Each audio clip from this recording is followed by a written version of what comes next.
नमस्कार, दोपहर का नंबर 1 डिबेट ब्रह्मास्त्र आप देख रहे हैं। मैं आपके साथ अनुराग सिंह। विधानसभा चुनाव से ठीक पहले लालू यादव के परिवार में शायद सब कुछ ठीक नहीं चल रहा। यह कहा जा सकता है कि सियासी परिवार की लड़ाई हर दिन गंभीर होती जा रही है। तेजस्वी यादव फिलहाल बिहार चुनाव में पूरे दमखम के साथ मैदान में जुटे हुए हैं। इधर पटना से लेकर पूरे बिहार में आरजेडी को लेकर कई तरह की चर्चाएं चल रही हैं। रोहिणी आचार्य ने फेसबुक और सोशल मीडिया प्लेटफॉर्म एक्स पर जिस अंदाज में पोस्ट किया, उसे पढ़कर कयास लगाए जा रहे हैं कि कहीं ऐसा तो नहीं कि रोहिणी भी आरजेडी से खुद को अलग करने जा रही। दरअसल तेज प्रताप यादव, मीसा भारती के बाद रोहिणी आचार्य ने संजय यादव के खिलाफ मोर्चा खोल दिया। रोहिणी आचार्य ने 2 दिनों में बैक टू बैक कई पोस्ट किए, संजय यादव पर पार्टी कब्जाने का आरोप लगाया। इतना ही नहीं, रोहिणी ने आत्मसम्मान को ठेस पहुंचाने का आरोप भी लगाया। यानी लालू की बेटी का लालू की पार्टी में किसी ने शायद अपमान कर दिया। उनके पोस्ट से ऐसा लगता है। सवाल इस बात को लेकर है कि रोहिणी के आत्मसम्मान को ठेस पहुंचाया किसने? रोहिणी अचानक इतनी नाराज कैसे हो गई? क्योंकि ये तो वही रोहिणी आचार्य है ना जिन्होंने लालू प्रसाद यादव को किडनी देकर उनकी जान बचाई। अब इस नाराजगी को लेकर कई तरह के मायने निकाले जा रहे हैं। इस पर आज चर्चा करेंगे, लेकिन सबसे पहले यह रिपोर्ट आप देखिए।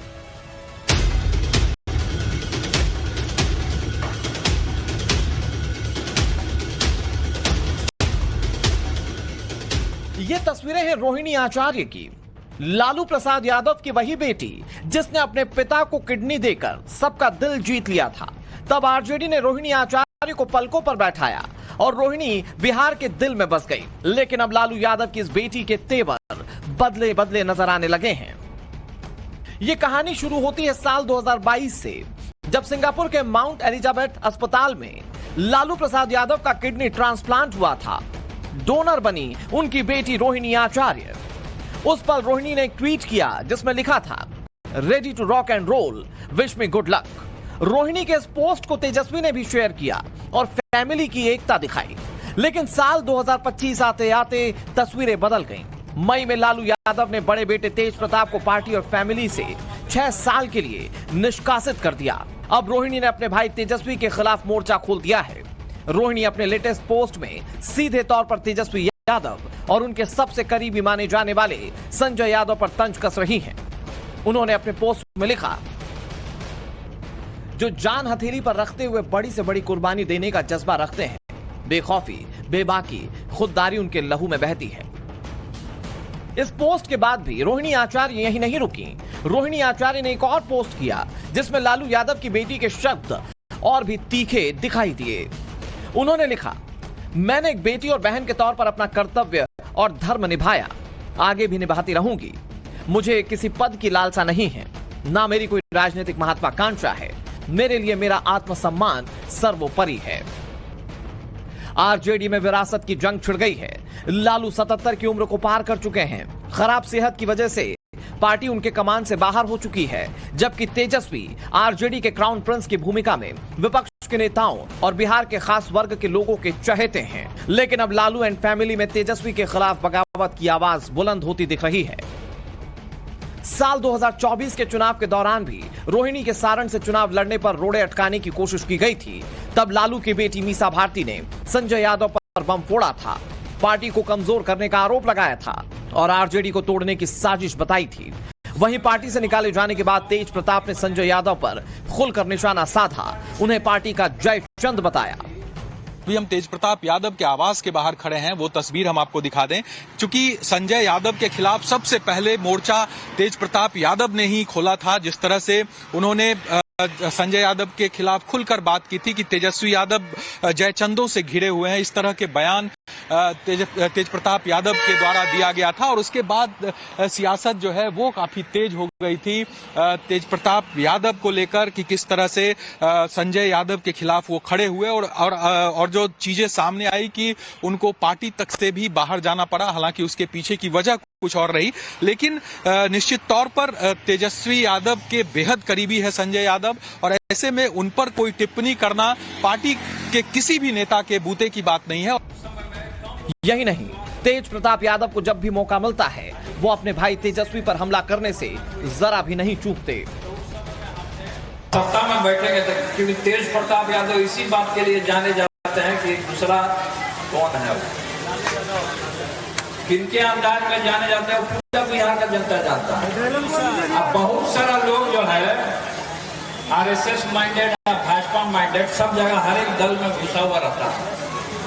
आपने हाल ही फिलहाल में न्यूज देखा होगा या अखबार के माध्यम से देखा होगा कौन किसका कुर्सी हथियाना चाहता है। हम जयचंदो का नाम नहीं लेना चाहते हैं क्योंकि मुर्दा का नाम लेंगे तो जिंदा हो जाएगा। सरकार मदद नहीं कर रहा, लेकिन हम आके दे रहे हैं, ठीक है। सरकार आपका विधायक भी खेले नाचना गा रहा है। एक तरफ तेज प्रताप की बगावत, दूसरी तरफ रोहिणी आचार्य की महत्वाकांक्षा। जिस तरह लालू फैमिली में दरार बढ़ती जा रही है, उसे लेकर जेडीयू को भी लालू परिवार पर तंज कसने का मौका मिल चुका है। बेटी ने किडनी देकर अपने पिता के प्राण रक्षा की गुहार की। उसे अपने भाई के राजनीतिक वजूद पर खतरा नजर आया। भाई बहन का पवित्र संबंध होता है। बहन ने अपनी आंतरिक पीड़ा व्यक्त की। गेंद लालू जी आपके पाले में है कि क्या वह बिटिया जिसने किडनी दान करके आपकी प्राण रक्षा की, अपने भाई के राजनीतिक जीवन रक्षा के लिए वह परेशान है, क्या न्याय की गुहार वह लगा रही है? क्या न्याय की गुहार में आप पारिवारिक न्यायाधीश हैं? आपके मुखार वृंद से निर्णय सुनना चाहते हैं आपके परिवार के लोग। तेजस्वी की मुश्किलें सिर्फ परिवार की ओर से नहीं हैं, बल्कि इंडिया गठबंधन की तरफ से भी बढ़ी हुई हैं। ऐसा इसलिए क्योंकि वोट अधिकार यात्रा के दौरान राहुल गांधी ने एक बार भी तेजस्वी यादव को मुख्यमंत्री चेहरे के रूप में प्रोजेक्ट नहीं किया। खबरें तो ये भी हैं कि महागठबंधन में सीट बंटवारे को लेकर कांग्रेस, आरजेडी और वीआईपी पार्टी में रस्साकशी चल रही है। मुख्यमंत्री फेस को लेकर बड़ी चर्चा है, क्योंकि जिस तरह से यात्रा के दौरान भी आप लगातार मंच से कहते रहे, लेकिन आपके सहयोगी राहुल गांधी की तरफ से इस पर कुछ भी नहीं कहा गया। अब सवाल ये उठता है कि क्या तेजस्वी यादव महागठबंधन के सीएम फेस हैं? ये आप मानते हैं? जनता मालिक है, आप जाके जनता से पूछिए किसको सीएम बनाना चाहता है, जवाब मिल जाएगा। और दूसरी बात, हमारे यहाँ सीएम फेस को लेकर कोई कंफ्यूजन नहीं है, कोई रार नहीं है। रार एनडीए में है। अमित शाह ने कह दिया चुनाव के बाद समय बताएगा कि कौन मुख्यमंत्री होगा। आने वाले दिनों में लालू एंड फैमिली के बीच छिड़ी जंग और महागठबंधन में चल रही खींचतान से बिहार की सियासत और भी दिलचस्प हो सकती है। ऐसे में सवाल ये उठ रहा है कि क्या रोहिणी विधानसभा चुनाव के जरिए राजनीति में एंट्री करना चाहती हैं? क्या तेज प्रताप, मीसा भारती और अब रोहिणी की संजय यादव से नाराजगी तेजस्वी के लिए एक बड़ी चुनौती बनेगी? साथ ही सबकी निगाहें लालू यादव की तरफ भी हैं। देखना होगा कि फैमिली की कलह खुलकर सामने आने के बाद लालू प्रसाद यादव अपनी चुप्पी कब तोड़ते हैं। तो आपने बिहार की सियासत में इस वक्त आरजेडी के अंदर क्या चल रहा है वो आपने इस रिपोर्ट में समझ लिया। मैं आपको बहुत जल्दी से संजय यादव के बारे में बता देता हूं। संजय यादव राज्यसभा से सांसद है, कहा जाता है तेजस्वी यादव के बहुत करीबी मित्र हैं और उनके बारे में बताया जाता है कि आज के समय में वो प्रमुख सलाहकार है, मतलब तेजस्वी को राजनीतिक रूप से काफी गुणागणित सिखाते हैं। अब ये जो संजय यादव हैं, इनको लेकर ये तकरार जब खुलकर सामने आई, तब जब 2 दिन पहले तेजस्वी यादव की बिहार में चल रही यात्रा को लेकर वो तस्वीर सामने आई थी जिसमें वो तेजस्वी यादव की सीट पर बैठ गए और उसके बाद से कयास लगने लगे थे कि क्या तेजस्वी यादव के बाद अगला नंबर आरजेडी में इनका होगा और क्या यही वजह जिसकी वजह से आरजेडी के माफ कीजिएगा लालू प्रसाद के पूरे कुनबे में अब सवाल उठने लगा है कि भाई संजय यादव को साइड कीजिए, नहीं तो अगला नंबर हो सकता है इन्हीं का आ जाए। बहुत सारी चर्चाएं हैं, इस पर बातचीत करेंगे। कई सारे मेहमान हमारे साथ जुड़ गए, उनका तारुफ आपसे करा दें। हमारे साथ धनंजय गिरी जुड़ गए जो कि प्रवक्ता है भारतीय जनता पार्टी के। हमारे साथ प्रभात रंजन जुड़ गए जो कि जेडीयू के प्रवक्ता है। हमारे साथ अनंत विजय जो जुड़ गए जो कि जाने माने वरिष्ठ पत्रकार हैं। हमारे साथ बादशाह आलम जुड़ गए जो कि आरजेडी के प्रवक्ता हैं। हमारे साथ संदीप त्रिपाठी जी जुड़ गए जो कि कांग्रेस के नेता हैं और हमारे साथ प्रेम कुमार जी जुड़ गए, जाने माने राजनीतिक विश्लेषक। सभी मेहमानों का बहुत बहुत स्वागत है। मैं शुरुआत बादशाह जी आप ही से करता हूं। सर, पार्टी में सब कुछ ठीक चल रहा है? मतलब आपके पार्टी के अंदर लालू परिवार के कोई व्यक्ति, एक और व्यक्ति, वो जयचंद, आत्मसम्मान, राजनीतिक इच्छा शक्ति, राजनीतिक लोभ, ये सारी बातों को कंक्लूड करते हुए जिस तरह से पोस्ट कर रही हैं, आप क्या बताएंगे? मतलब सब कुछ ठीक चल रहा है आरजेडी के अंदर? बड़ा क्रूशियल मौका है चुनाव को लेकर और उससे पहले इस तरह की तकरार हो रही है।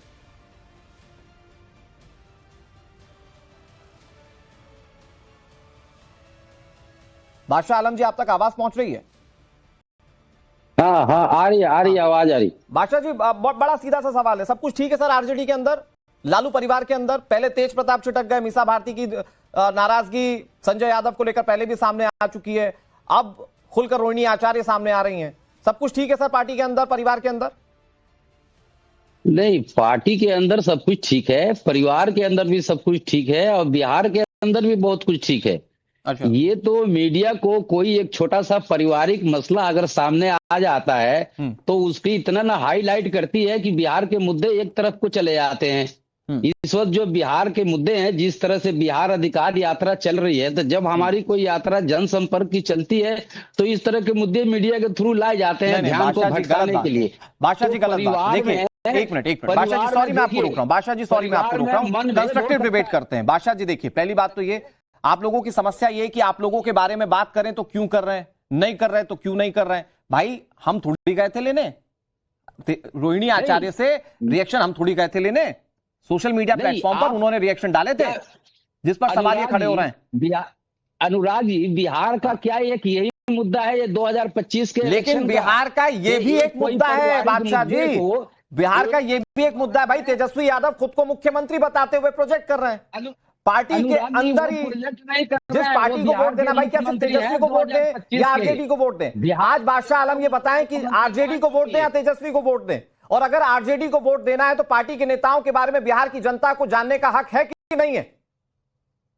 नहीं, जानने का हक है, बिहार की जनता जान भी रही है और देख भी रही है और साथ भी आ रही है। ये आप भी देख रहे हैं मीडिया के अंदर क्या चल रहा है, कैसे कैसे तो मैं तो ये भी देख रहा हूं ना कि पार्टी के अंदर एक बड़ी टूट है। बड़े बेटे तेज प्रताप पहले चले गए, पार्टी के अंदर टूट इस तौर पर भी दिख रही है कि मीसा भारती भी नाराज थी संजय यादव से, तेजस्वी अकेले दिख रहे हैं, जो दिख रहे हैं सिर्फ तेजस्वी दिख रहे हैं। नहीं, आप जिसकी बात कर रहे हो, आपकी तेजस्वी जी को घर ही में कलश पड़ा हुआ है, एक फैमिली है, उसके अंदर मनभेद हो सकता है, लेकिन मनभेद नहीं है। जो पुत्री अपने पिता को बचाने के लिए अपने जीवन को दांव पे लगा सकती है, आप समझदार और पढ़े लिखे व्यक्ति हैं। बादशाह जी, मैं फिर वही सवाल पूछ रहा हूँ कि क्या मैं चला गया था, क्या मैं चला गया था रोहिणी आचार्य से पूछने? क्या धनंजय गिरी चले गए थे, अनंत विजय जी चले गए थे? कौन पूछने गया था रोहिणी आचार्य से? उन्होंने सार्वजनिक मंच पर कहा, और जयचंद की बात तो आरजेडी में लंबे समय से हो रही है। तो कौन जयचंद है भाई, और जयचंद ने क्या किया था फिर अंदर खाने रहते हुए, कैसे गद्दारी की थी, तो किसी से छिपा नहीं है। तो आपके अंदर खाने गद्दारी हो रही है तो उस पर बात ना करें। नहीं, बात करने का आपका हक है, लेकिन जो ज्वलंत मुद्दे हैं, अब संजय यादव जी की बात आप कर रहे हैं, वो हमारे पार्टी के सीनियर लीडर हैं, पार्टी का मैनेजमेंट देखते हैं, उसने पार्टी को ऐसे मैनेजमेंट किया कि 2020 में भी हमारी पार्टी एक नंबर पे आई और रोहिणी आचार्य क्यों जयचंद बना के दम लेंगे। अगर वो पार्टी का कामकाज देखते हैं और अपने पद के हिसाब से काम कर रहे हैं, तो पार्टी के आपके बड़े नेताओं को जयचंद क्यों दिख रहा है उनमें? जा रहा है, ये डर है क्या कि संजय यादव अगला तेजस्वी के बाद सब कुछ संभाल लेंगे और पार्टी के सारे सदस्य हो जाएंगे दूर थलग, अलग थलग कहीं? ये डर है क्या बाकी लोगों में? किसी में डर नहीं है, सब लोग तेजस्वी यादव को चीफ मिनिस्टर मान चुके हैं, पूरी बिहार की जनता मान चुकी है। जिसके साथ चुनाव लड़ रहे हैं ना, किसी को शक नहीं है बादशाह जी, जिसके साथ चुनाव मिलकर लड़ रहे हैं कांग्रेस पार्टी से, वो जो 70 सीटों पे आपको घुड़की दे रहा है ना इस वक्त, आ रहा हूं धनंजय जी, तो जो कांग्रेस पार्टी आपको 70 सीटों पर घुड़की दे रही है इस वक्त, वही मानने को तैयार नहीं है कि तेजस्वी यादव मुख्यमंत्री। एक बार बता दीजिए, राहुल गांधी पूरी यात्रा में साथ में थे, एक बार भी कह दिया हो कि तेजस्वी यादव मुख्यमंत्री बनेंगे? बादशाह जी, आप स्थानीय स्तर के प्रवक्ता हैं, सब जानते हैं, आपसे ये उम्मीद सरकार बनती है तो कौन बनेगा जवाब देने की बजाय बचेंगे तो जनता आपको देख रही है। ये बीजेपी के लोग ही बताते हैं। अरे बीजेपी को बीजेपी की चीजें बतानी है, आप घोषणा हो चुकी है, ये सब हमारे 243 सीटों पर हम महागठबंधन में लड़ रहे हैं और पूरी महागठबंधन की पार्टियां मिलकर उनके राहुल गांधी पूरी यात्रा में कहे हो सबसे तेजस्वी यादव मुख्यमंत्री बनेंगे, एक ऐसा इंटरव्यू बताइए बादशाह आलम जी, आप बड़े वरिष्ठ नेता हैं। देखिए, बिहार की जनता चीफ मिनिस्टर चूज करती है अपनी बिहार के अंदर, बिहार की जनता के हिसाब से तो कल को धनंजय गिरी भी उठ सकते हैं, बिहार की जनता के हिसाब से मैं भी उठ सकता हूं कि बिहार की जनता ने चुन लिया तो मैं बन जाऊंगा। ये नहीं चलता नेतृत्व जो है तेजस्वी यादव। धनंजय जी, आप अपनी बात प्लीज सर बहुत संक्षेप में रखिएगा, मैं जानता हूं आपको काउंटर करना है, फिर मैं अनंत विजय सर के पास जाऊंगा, जल्दी से धनंजय जी। अनुराग जी, आपने सवाल इनसे किया कि पार्टी और परिवार, तो ये दो कहां है? Of the family, by the family, for the family.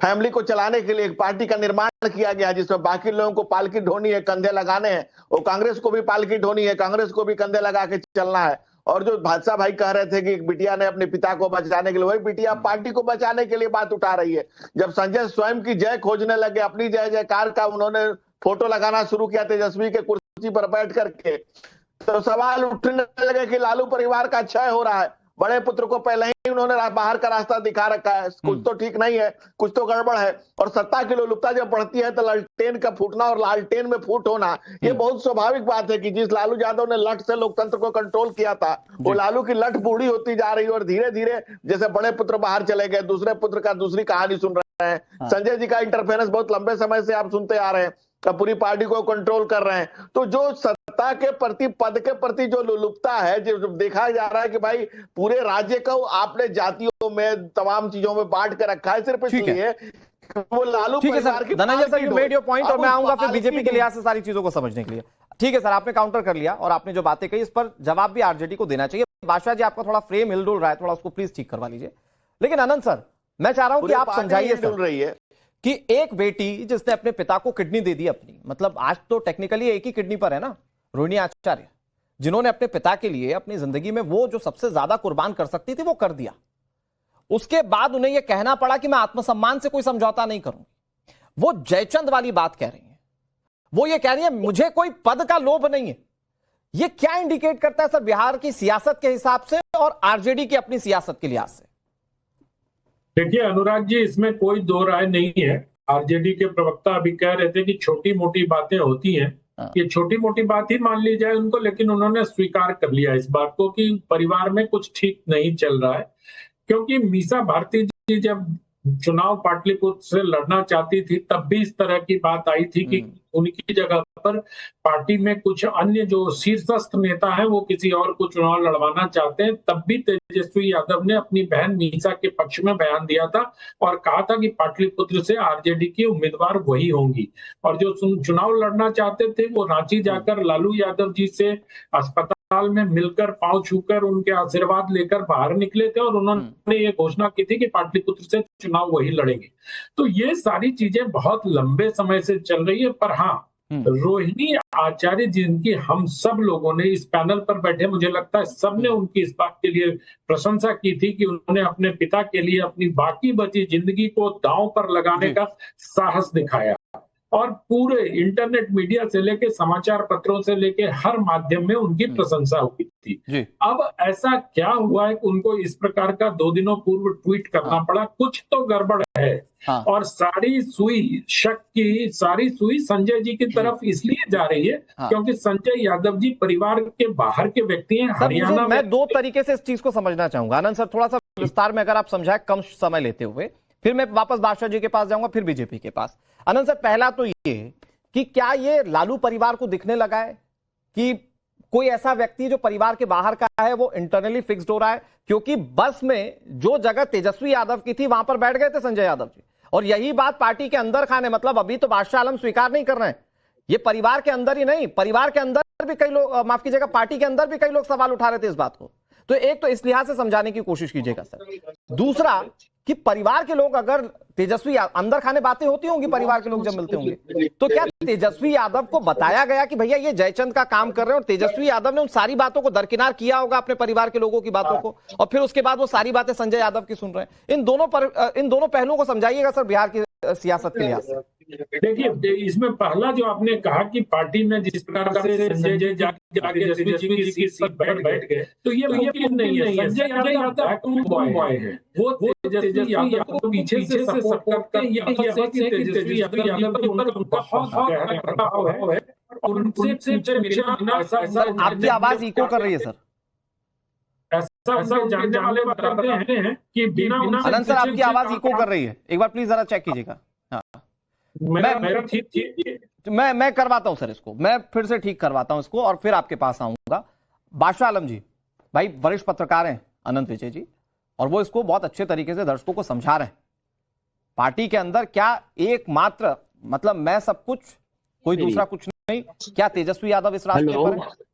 क्या तेजस्वी यादव इस रास्ते पर है? क्योंकि हमने देश की सियासत में, मैं नाम नहीं लेता हूं, लेकिन देश की सियासत में हमने इस तरह के नेता देखे जो चाचा के कहने पर चल गए, एक चाचा को साइडलाइन किया, दूसरे चाचा की सुनते चले गए, और फिर वो अपने आप को सर्वस्व बनाते चले गए पार्टी का।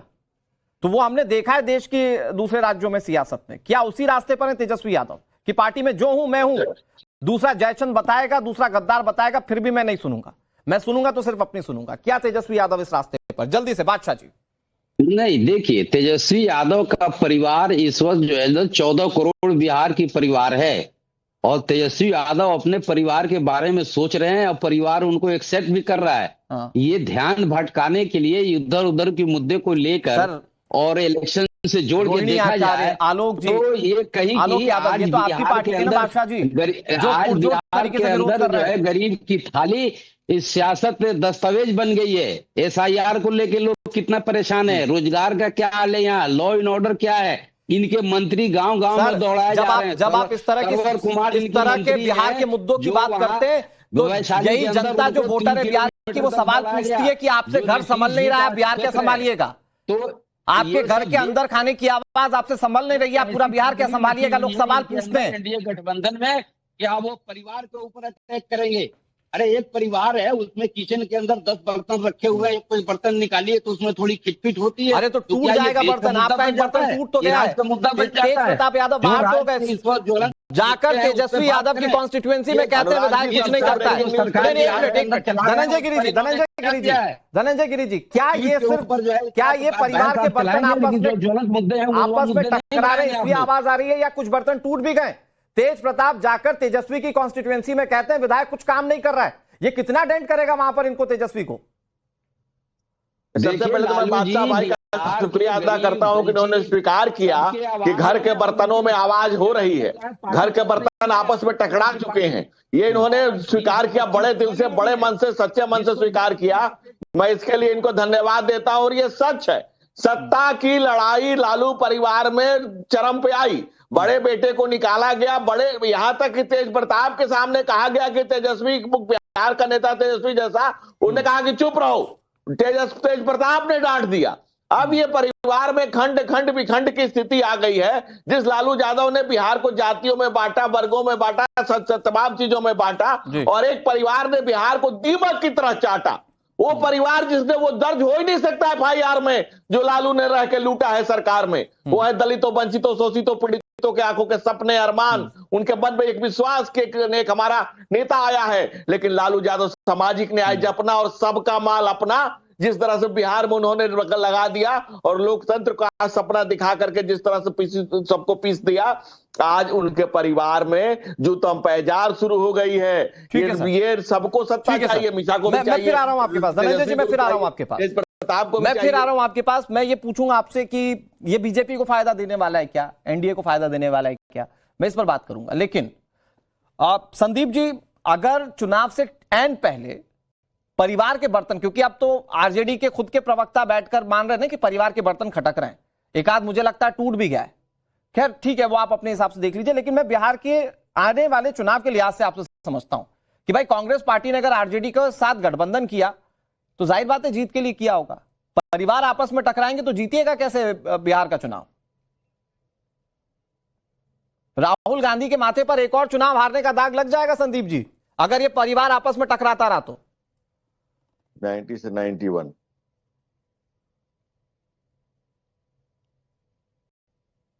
संदीप जी, आप तक आवाज पहुंच रही है? वो तो आ रही है सर। हाँ संदीप जी अगर आवाज पहुंच रही है। वो तो आ गई। आपका काम हो गया सर, क्या डिबेट कराते हो आप लोग? 25 मिनट हो गए, बेवकूफ समझते हैं क्या आप लोग?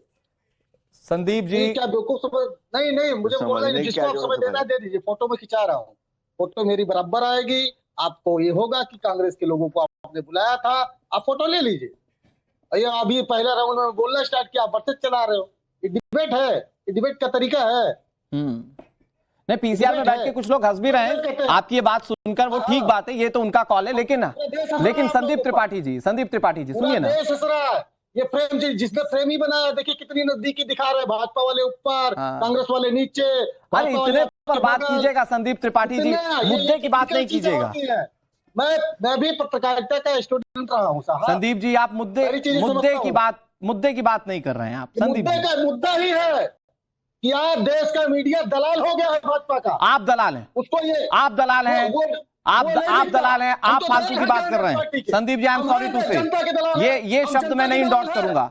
आई एम सॉरी टू से संदीप जी, आप ही के साथ नहीं, एक मिनट, आवाज कम कीजिए संदीप त्रिपाठी की, आवाज कम कीजिए, मैं बोलना नहीं चाह रहा। संदीप त्रिपाठी, हिम्मत है तो सुनिए, मेरी बात सुनिए। आपके साथ जिसके साथ आप गठबंधन में बिहार का चुनाव लड़ रहे हैं ना, ज्यादा वक्त उसी को दिया था, क्योंकि उसी की पार्टी की बात है।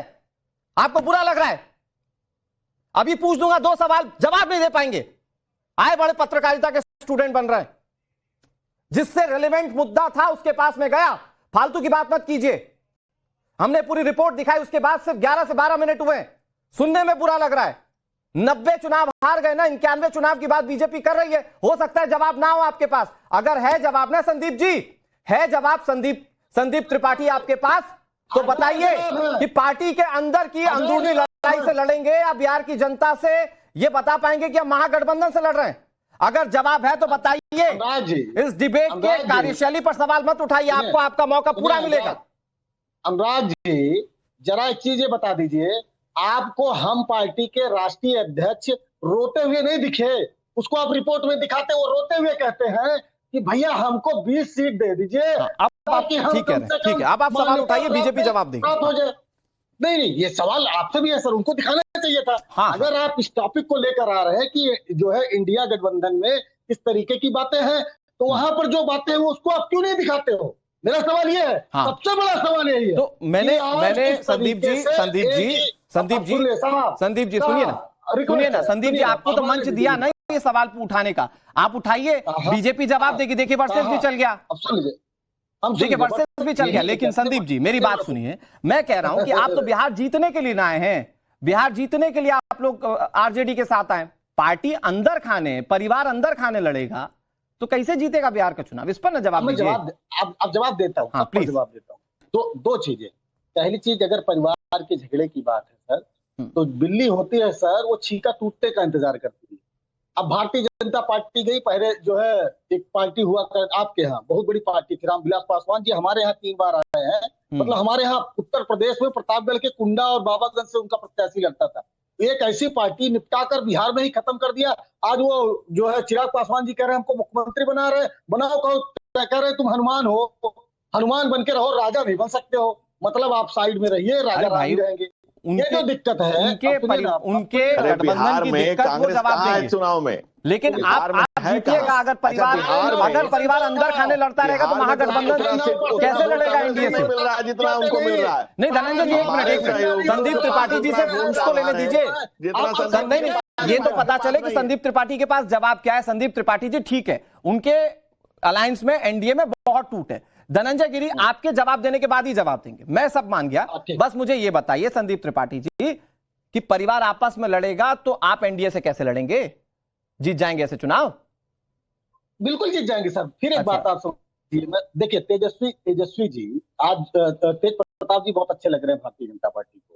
उन्होंने एक ऐसा काम किया जो कि सामाजिक दृष्टिकोण से सही नहीं था और राष्ट्रीय जनता दल ने बहुत बढ़िया काम किया, उनको पार्टी से बाहर कर दिया। इनको तो अप्रिशिएट करना चाहिए। भाई आपके यहाँ तो जो है 3-3 हजार महिलाओं का बलात्कार करने वाले का मोदी जी प्रचार करते हैं, और वहां पर महिला अस्मिता पर थोड़ा सा सवाल खड़ा हुआ, उन्होंने पार्टी से बाहर कर दिया। आपको तो मतलब महिला अस्मिता के साथ खड़ी होने वाली पार्टी को मतलब ढोल बजा के कहना चाहिए, बहुत बढ़िया।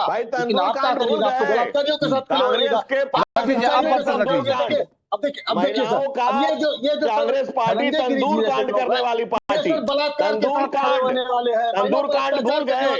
और जो आपके मंत्री ने कहा था पुरानी बीवी और नई बीवी का फर्क बताया था, वो भूल गए। उसको निष्कासन पार्टी करप्शन का पर्याय हो गई, तभी तो इतिहास का अध्याय हो गई। रोहिणी आचार्य जी बड़ी बात है, चुनाव लड़ने कहा जा रहे हैं। जैसे मां शक्ति होती है कि बेटी भी शक्ति होती है। आप बेटी के खिलाफ क्या मतलब है? 35 साल उन्होंने एक ऐसा उदाहरण प्रस्तुत किया है। पार्टी बिहार में समाज में उठाओ यात्रा कर रही है। समाज में उन्होंने अच्छा ठीक है, एक मिनट धनंजय जी और संदीप जी, ठीक है, आपने सारी बात संदीप जी सुनिए ना, संदीप जी आप सारी बात, मैं एनडीए के टूट फूट की बात करूंगा, इसी की बात करूंगा। संदीप जी मतलब आप श्योर हैं कि आप चुनाव जीत रहे हैं? मतलब रोहिणी आचार्य क्या कह रही है इससे कोई फर्क नहीं पड़ता, तेज प्रताप यादव अपने भाई के खिलाफ जाकर उन्हीं की कॉन्स्टिट्यूएंसी में कुछ भी कहते हैं, इसका कोई फर्क नहीं पड़ता, मीसा भारती नाराज है, इसका कोई फर्क नहीं पड़ता, होल एंड सोल अगर कोई है तो वो सिर्फ तेजस्वी यादव है। ऐसा आप कह रहे हैं? नहीं, 10 सेकंड पहली बात आप समझिए जी। जब कोई जनभावना किसी भी गठबंधन के साथ या पार्टी के साथ जुड़ती है सर, ये सारी चीजें मायने नहीं रखती। आप याद करिए कि इंदिरा जी की जो पार्टी, हमारी कांग्रेस पार्टी टूटी थी, कांग्रेस के सारे स्टेट लीडर एक तरफ थे, इंदिरा जी एक तरफ थी और जनता ने चुना सर। ठीक है, जनता ने पूर्ण बहुमत की सरकार बनाई। तो आज इनके 20 साल के भ्रष्टाचार के खिलाफ जिस तरीके से दरोगा का नौकरी मांगा जा रहा है, तो प्रभात रंजन जी, लूट, आपके प्रवक्ता सामने आए, उन्होंने कहा कि ये पार्टी के आंतरिक कलह से ही हार जाएगी आरजेडी चुनाव। वो कह रहे कोई फर्क ही नहीं पड़ेगा इस कलह का। सर नीतीश जी को कम से कम, ठीक है संदीप जी, मैंने मौका दिया आपको। प्रभात रंजन को सुनिए, फिर मैं प्रेम जी के पास जा रहा हूं। ठीक है प्रभात जी, वो कह रहे हैं कुछ नहीं होता, ये छोटी मोटी चीज है। मीसा भारती सवाल उठा ले, रोहिणी आचार्य सवाल उठा ले, बहुत छोटी चीजें। देखिए, कांग्रेस तो खुश होगी ही होगी। पहले आरजेडी जो हुआ करती थी वह प्राइवेट लिमिटेड कंपनी की तरह काम करती थी, यानी उसके पास पावर भी था, उसकी रिस्पॉन्सिबिलिटी भी थी। बीच में आरजेडी एलएलपी के रूप में काम की, अब आरजेडी जो है वो पार्टनरशिप के रूप में जा रही है। सिंपल सा इनका भी देखिए, यह भी चाह रहे हैं कि यह जो पार्टी पारिवारिक रूप से मजबूत हुआ करती थी आरजेडी, इसके कुछ सदस्य एमपी हुआ करते थे, कुछ विधायक और मंत्री बने, कुछ और लोग भी आए जिनको मंत्री बनने की ख्वाहिश थी, चुनाव लड़े, छपरा से लड़े। सबों को परेशानी है अपने अपने अधिकारों को लेकर के। आरजेडी तो अभी निकाली थी ना, अधिकार यात्रा पे निकल रही थी जो पार्टी। मैं इसमें डिबेट नहीं करता हूँ। संदीप त्रिपाठी जी, मुझे संदीप त्रिपाठी जी, अभी तो आप बड़ा नैतिकता का ज्ञान दे रहे थे, आप सुनिए ना, आप सुन तो लीजिए। जेडीयू आप ही की बात का जवाब दे रही है, जल्दी से। प्रभात जी प्लीज 40 सेकंड में खत्म कीजिए, फिर मैं प्रेम सर के पास जा रहा हूं। अभी आरजेडी अधिकार यात्रा निकाल रही थी जी। अधिकार यात्रा वो किसके के लिए कर रही थी? कह रही थी मैं जनता के लिए कर रहा हूं। जिस पार्टी में अपने पारिवारिक सदस्यों को, भाई और बहन को ये अधिकार नहीं दिया जा रहा हो, एक भाई को बाहर निकाल लिया गया पार्टी से ही, बहनों को सबोटाइज किया जा रहा है, या उन्हें क्षेत्र में पुलिस उसी छपरा में अधिकार रैली निकल रही है और वहां पे रोहिणी जी को मौका भी नहीं दिया कि वो एक आकर बाइट भी दे, तो वह क्या समझेगा? जनता के बारे में क्या बात करेगी जब अपने ही पार्टी मेंबरान अपने ही सदस्यों के बारे में बात नहीं कर रही हो? और कांग्रेस के लिए तो खुशी की बात हुई, चलो अच्छा हुआ कि पार्टी में टूट पड़ी, आपसी फूट होगा तभी तो ये लाभ उठाएंगे। और जहां तक एनडीए का सवाल है, या पूरी तरह से एकजुट है और चुनाव लड़ रही है, इनके पास अपना एजेंडा है। अभी महागठबंधन के पास सचमुच में कोई एजेंडा नहीं है। या कुछ हो सकते हैं, कह सकते हैं कि बर्तनों की तरह टकराव है, ठीक है, टकराव होता है लेकिन सतह पे नहीं दिखता है। बहुत सारे टकराव अंदरूनी होते हैं, इनका टकराव अंदरूनी होते होते अब बाहर फ्लो कर गया है। ठीक है, इस तरह से प्रेम कुमार जी, लेकिन आप चूंकि सियासत को बहुत करीब से समझते हैं, प्रेम सर, ये वाकई में बहुत छोटी बात है भाई। जो हो रहा है परिवार में, इसका सियासत में कोई असर नहीं होगा। भाई आपका भाई जाकर कह दे कि आपका विधायक तो नाच रहा है, ये वाकई में इंपैक्ट नहीं डालेगा। ये पारिवारिक कलह जो है वो चुनाव पर कोई इफेक्ट नहीं डालेगी महागठबंधन के। देखिए अनुराग जी, आपके विषय पर आने से पहले अपनी पीड़ा भी एक लाइन में बता दूं कि 3 दशक की पत्रकारिता से मैं हूं, लेकिन मेरे नाम के आगे वो सम्मान आप नहीं देते। नहीं सर, ना चलिए, अनंत आप मुझे व्यक्तिगत जानते हैं और आप मेरे सम्मानित हैं, ज्यादा स्मार्ट हैं, वो वरिष्ठ पत्रकार हैं, लेकिन 3 दशक की पत्रकारिता के बाद आप मुझे राजनीतिक विश्लेषक लिख रहे हैं। राजनीतिक विश्लेषक आप भी हैं, तमाम लोग हैं पैनल में, सब राजनीतिक विश्लेषक हैं, लेकिन सब पत्रकार नहीं हो सकते। इस खता के लिए इस बार माफ कर दीजिए, इस खता के लिए इस बार माफ कर दीजिए। मैं कह रहा हूं मुद्दे पर आ जाते हैं सर। कुछ नहीं हो रहा है जो अभी आरजेडी की आंतरिक कलह आ रही है सामने। अब मैं वहीं पर आता हूं, बस वो थोड़ी पीड़ा रख दी मैंने। देखिए, ये जो कोई बात नहीं, जो पारिवारिक कलह हम लोग बात कर रहे हैं ना, जैसे तेजस्वी यादव परिवार से अलग हुए, अब बाद में उन्होंने पॉलिटिकल स्टांस लिया, लेकिन किस कारण से अलग हुए? राजनीतिक वजह नहीं थी, व्यक्तिगत और पारिवारिक कारण थे, और नैतिक कारण भी थे कि वो उनको परिवार ने अलग किया, पार्टी से भी अलग किया। इसके बाद आप रोहिणी आचार्य जी का ट्वीट देखिए, वो स्वयं ये कह रही है कि हमें राजनीतिक महत्वाकांक्षा नहीं है। वो अपने त्याग के बारे में भी बता रही है, और बताना उनका धर्म है, कर्तव्य है। और दूसरी तरफ संजय यादव, जिन पर की बहुत सारे सवाल मीडिया से उठ रहे हैं, उसी आलोक में कि रोहिणी ने हालांकि नाम नहीं लिया है, लेकिन उसी परिप्रेक्ष्य में उठा रहे हैं, तो संजय यादव आज की तारीख में तेजस्वी यादव के निश्चित रूप से चाणक्य हैं और राजनीतिक गतिविधियों को सबको वो संभाल रहे हैं। हाँ। तो ये करना पड़ता है एक नेता को, परिवार से बाहर जिसमें कैलिबर है, जिसमें ऊर्जा है, उस पर विश्वास करना पड़ता है। लेकिन सर ये तो सियासत में आप जानते हैं ना कि परसेप्शन बहुत सारी चीजों के लिए मैटर करता है। तो अगर ये चलने लगेगा कि भाई तेजस्वी यादव सब अपने आप को ही समझ रहे हैं, बाकी किसी को कुछ समझ नहीं रहे हैं, तो ये तो नेगेटिव हुआ ना उनके लिए। तो ये बात मैं नाम नहीं लेता, लेकिन एक प्रदेश की सियासत में ऐसा हुआ। देखिए संजय, आज टिकट बंटने का मौसम है और सब लोग, बहुत सारी पैरवी, बहुत सारी चीजें आती हैं और जो परिवार के लोग होते हैं वो इनसे झटकने के लिए एक व्यक्ति को रखते हैं कि भाई वही सब कुछ करेगा, अन्यथा सबकी बात सुनेंगे तो टिकट कैसे बांटेंगे। तो ये सारी समस्याएं भी होती। जब इस तरह की बातें होती हैं तो लोग ये भी तो पूछते हैं ना कि तेजस्वी यादव के पास ऐसा क्या था सिवाय लालू प्रसाद यादव के बेटे होने के, और वही काबिलियत तो फिर मीसा भारती के पास भी है, वही काबिलियत रोहिणी आचार्य के पास भी है। देखिए कहीं से तो शुरुआत की होगी ना तेजस्वी यादव ने अपने पिता के नाम के साथ। जब लालू प्रसाद के हवाले से सारी बातें हो रही हैं और लालू प्रसाद जी ने स्वयं तेजस्वी यादव को नेता मान लिया है और लंबे पार्टी का नेता घोषित कर दिया और लंबे समय से तेजस्वी ने इसको प्रूव किया है। तो अब लगातार